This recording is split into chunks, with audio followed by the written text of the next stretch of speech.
welcome to the Climate Champions. I'm Lee Krevat, and my guest today is Franklin Jones, CEO and founder of Beeline Urban Delivery. Franklin, welcome to the Climate Champions. Happy to be here. You are the first guest that I have gotten to be on the show because of somebody at an improv group that I'm with. Comedy Sports in this case. Wonderful. Yes. Actually, you don't do improv. Somebody that works for you does improv, right? Yeah. One of my employees is involved with an improv group and loves it and made the connection, and we're happy to be here to follow up on that. He I also also have a classmate in the same improv group, Catherine Sperry. It's just a coincidence, but I am not an improv person, so yeah, I respect it. well, he loves improv, but he also loves working for Beeline. So there you go. He's great. Yeah, I think so too. When it comes to climate change, what was your motivating moment? What got you started on your journey? The journey kind of began with a number of different seeds that were planted. The initial one came from school, from education at Bowdoin College when I was getting an environmental studies degree as well as a history degree, and really looking at kind of this intersection between what does community do and where does it stand and how does it impact the places we live, work, and play in terms of our environment and our commitment to being good stewards of that environment. And at the time, I got introduced to different levels of urban planning and got very excited about the possibilities of that, of working in that career. But as luck would have it, I didn't jump directly into that career. It took me a number of different avenues to get to where we are now. It's rare that any of us go in a straight line with our careers. It seems like we always zigzag based on opportunity and how our thoughts change about the world. Mine was an interesting one. Following school, had the opportunity actually to work directly in land use and transportation planning as just an entry-level planner for a company out here called David Evans and Associates. And that was a great opportunity to kind of learn about the more structured approaches to urban planning, everything from kind of sidewalk setbacks to access and right-of-way and all of the kind of technical components around urban planning. But I was only with that team for a little bit. And then I had the pleasure of going to Japan and living in Japan for a number of years. And then jumped on a bicycle and rode from Japan to Ireland. That is And cool. that cross-world journey also was an incredible seed that was planted for Beeline in the future, just understanding, not only what one can do on a bicycle, accomplished by themselves, but also just seeing so many different ways of movement of goods throughout the world. It's interesting because what I'm doing today, where I have a podcast and I advise companies, I feel like all the different pieces of my life added up to what I'm doing now. And it sounds like maybe the same thing happened to you. Yeah, very much so. I mean, I didn't plan to start Beeline out of school, nor did I plan to start Beeline after the trip of cycling across the world. I had to go through a career as a sixth grade educator for about 10 years in the Bay Area. And then following that, there was the desire to begin a purpose-driven company to affect not only community, but ultimately broader climate and climate innovation. We talked about a couple of the pieces of your past. Do you want to fill in the blanks and talk about how you got where you are? Well, I think it's after being a sixth grade educator where I was teaching about community and the components that create what a community looks like and feels like, that it really start to hit home of what happens if we shifted the focus from teaching about to directly building that community. That was the primary launching pad to Beeline in 2009. And that was to start a company that was able to build year over year and hopefully grow in size and impact with the concept of the B Corporation kind of as the guiding principle, so that not only would we build a sustainable and financial secure company, but we'd also continually bring impact back to our direct community. Can you talk more about what Beeline does? So at our core, We are a last mile delivery company. And what that means is essentially we handle the smaller deliveries that come into our warehouse from a variety of different upstream purveyors and vendors or transportation service providers. They will drop product at our warehouse, and then we shuttle that into the end user, the quote unquote last mile. Sometimes it's less than a mile, sometimes it's 5 miles, but the concept is last mile. And uh, our unique take on that service is that the primary vehicle that we use is a large format electric assisted cargo tricycle. We also use um, just electric bicycles, like two-wheel cargo bicycles. And now we have an electric van in our fleet as well. We also have a traditional ICE or internal combustion engine, larger city box truck that we eventually will replace with a electric vehicle as well. But the goal is essentially to replace vehicle chips. Um, First of all, replace them with a different vehicle or remove the purpose for the trip altogether. So that through the reduction of trips, you have reduced congestion, reduced vehicle miles traveled, and all the kind of co-benefits that end up happening both in our direct community and kind of at the climate level at large. You've been at this now for 16 years, if I did my math right. Yeah, What? we founded in 2009. Yeah. So, what drives you today? How do you get motivated each day to do what you do? That's difficult because running a small business, regardless of what that business is a very challenging endeavor. It comes with a lot of joy and pride, but there's no doubt that it's a pretty difficult thing to do, and to help scale that so that you're really supporting not only your own lifestyle, but those of your employees and your customers and your stakeholders.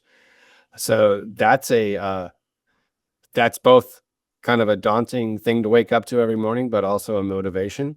Uh, but I think that the fact that we do it for something beyond ourselves and really looking towards that greater benefit to the community and to the climate at large is ultimately the motivating factor that allows us to kind of go back to your well of purpose and connect to what we do on a day-to-day basis. I tried my hand at stand up comedy a little bit, and I wanted to specifically make a difference. So I made it all about climate change. And my opening line was, "Hey, I'm Lee, and for a living, I try to mitigate climate change." And I was about to go on because it was my first open mic, but everybody started clapping. Here in Portland, it seems like most people find that an exciting concept. But do you meet people sometimes that don't get what you do or why, or don't believe the facts around climate change? I don't meet that many people on my day-to-day that are kind of denying the facts around climate change. That being said, we do definitely meet consistently from a wide variety of individuals the challenges of mode shifting to a different type of delivery system. And so, what I find is quite interesting, and even in an area like Portland, we do have kind of our blinders on, and that let us focus on kind of our very specific area of craft that we want to do, be that craft brewing or craft technology or farming or organic farming or whatever that is. And boy, do we go deep into those crafts and really create some amazing work, amazing companies.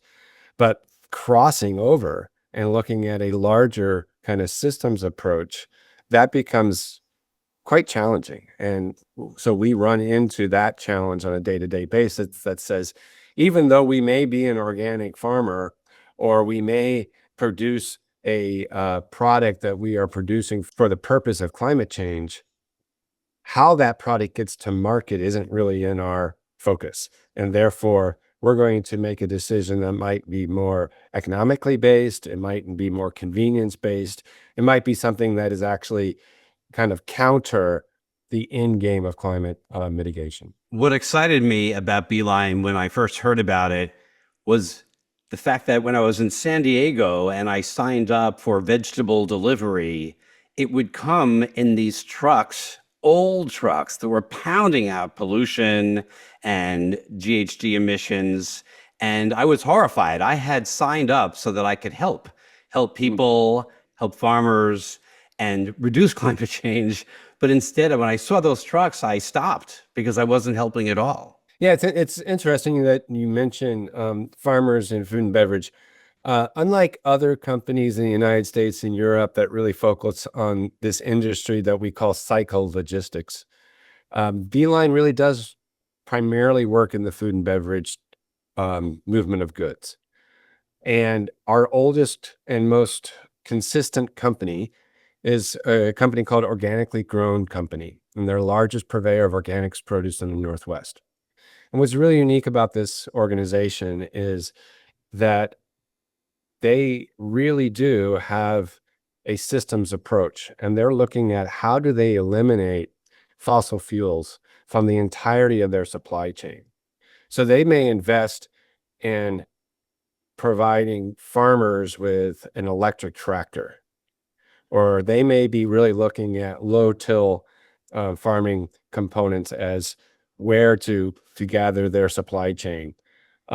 They invest in like seed research, all sorts of different components that you wouldn't necessarily immediately expect a produce distribution company to be investing in. And that goes all the way to their final mile delivery.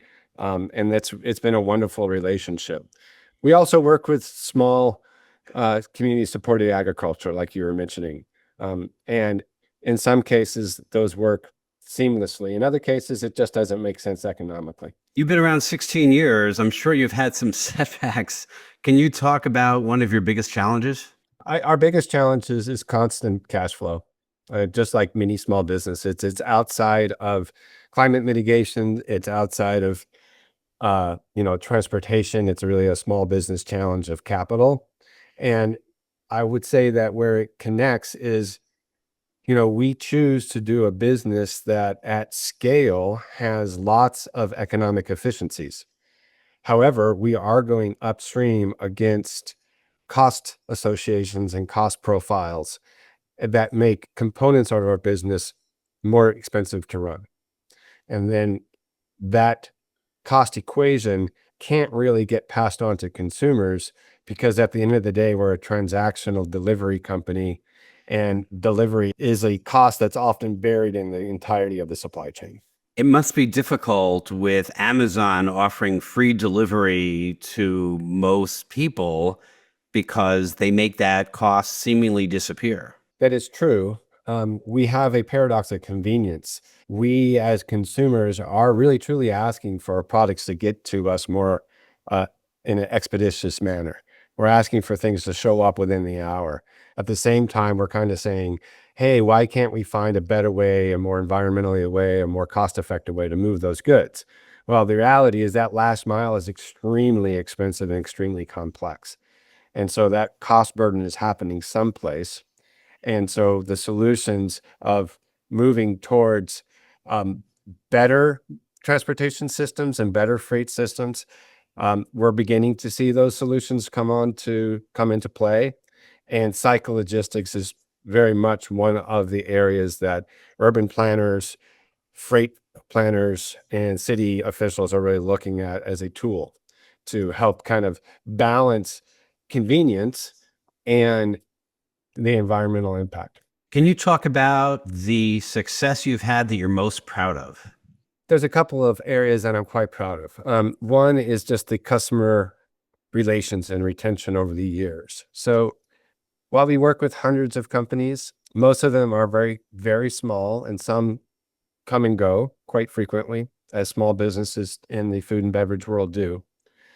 But we've also worked with the folks like Organically Grown Company, Grand Central Bakery, on the food and beverage side, Office Depot, Office Max on the parcel delivery side. We've worked with these companies for, 10 to 15 years. And that's a long time for partnerships. I think that is something that I'm quite proud of, that we've been able to maintain that continuity.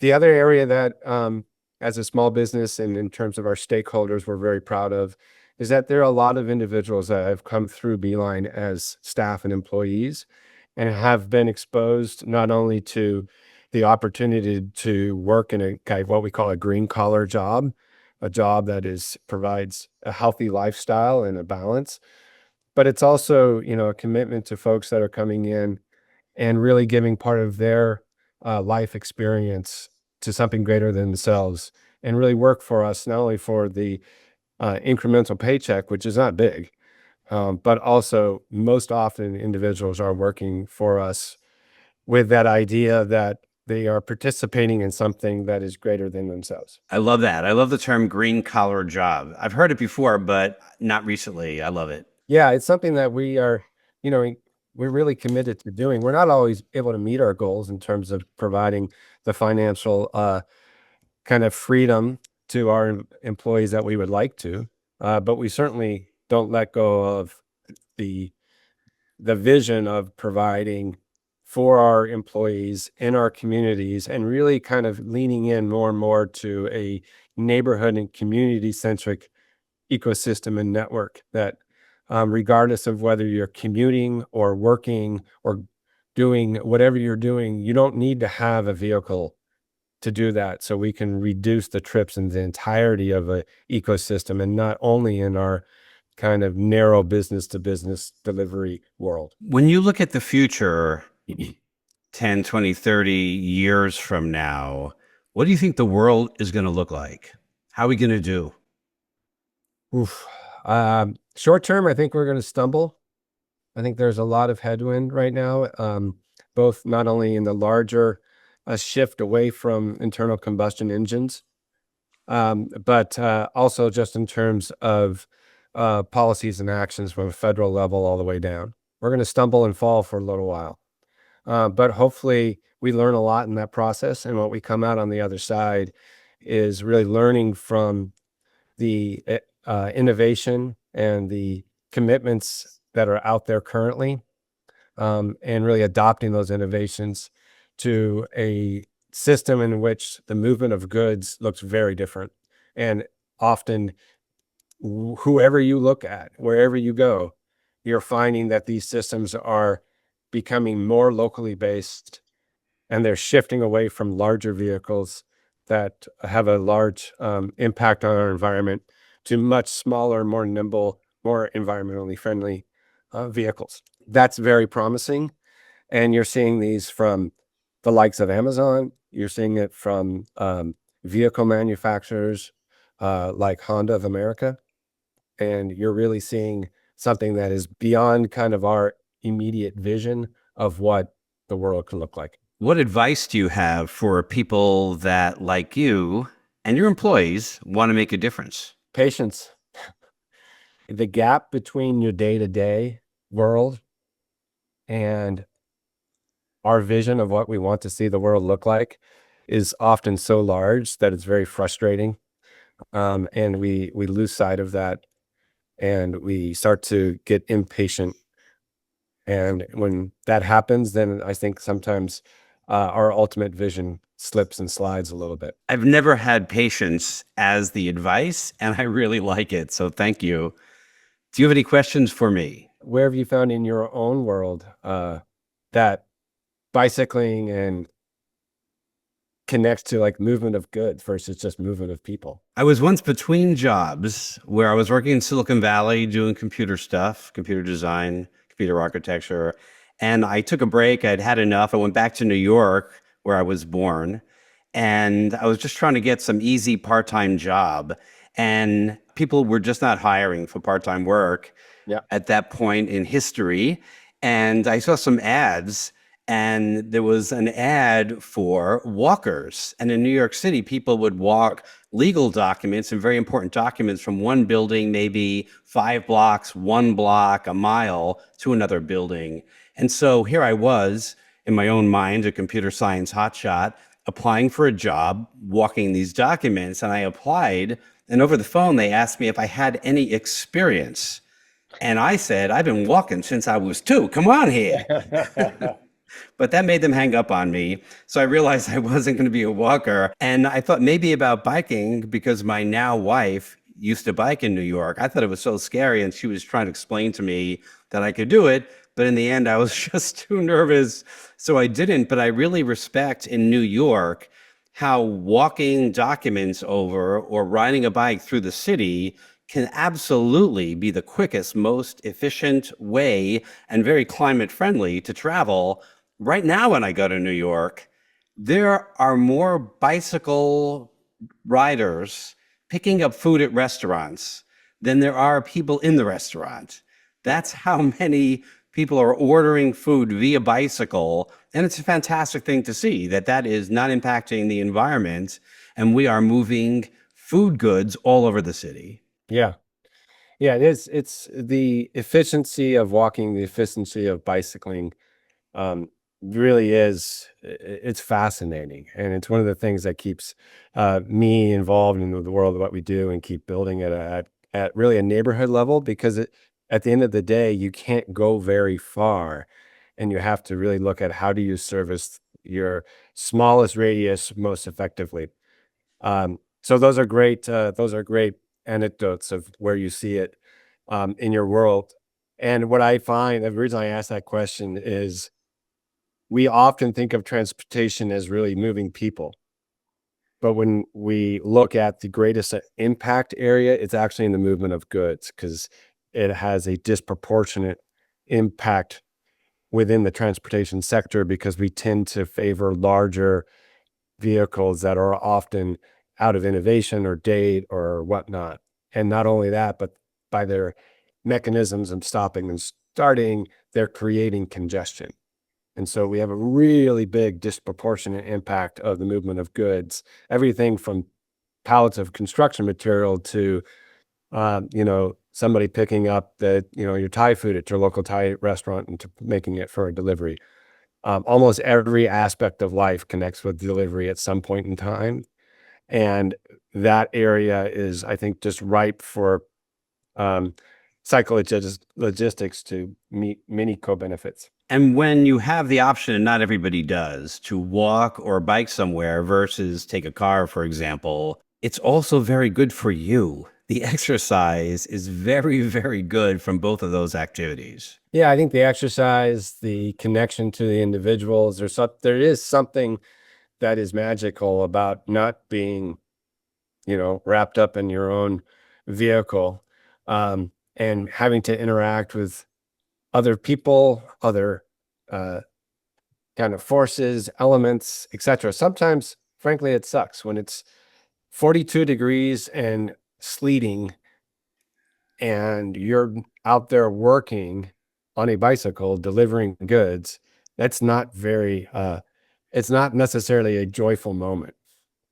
When you're done with that, you can look back and be happy about your accomplishments, but there is a trade-off that we face every day as psychologistics operators as well. Is there anything else that you'd like to say? Oh, I just thank you for the opportunity to jump on your podcast and talk about what we do and talk about climate change and kind of the patience that needed to meet our end goals. You're welcome. And I would like to thank you. And also, I would like to wrap this up with a rap. When it comes to my guests, I get them from all sorts, but this is the first guest I've gotten from comedy sports. Earlier in your career, the community you did teach, but you decided to help the community with climate and extend your reach. You've been around 16 years, and that's a while delivering to the last mile. A lot of companies, the delivery methods are unknown, but you wanted to highlight the company organically grown. Your first success that you wanted to mention was your incredible ability to do customer retention. You offer your employees a chance to turn their own world knob by giving them the opportunity to do a green collar job. When you talk about your company, you make no bones. One thing we didn't talk about is being replaced by drones. I'm sure your employees' muscles, it certainly hones. I'm really bummed about your employees that have hilly zones. Thank you so much, Franklin Jones. Well done. Well done. Thank you, sir. All right. That's impressive.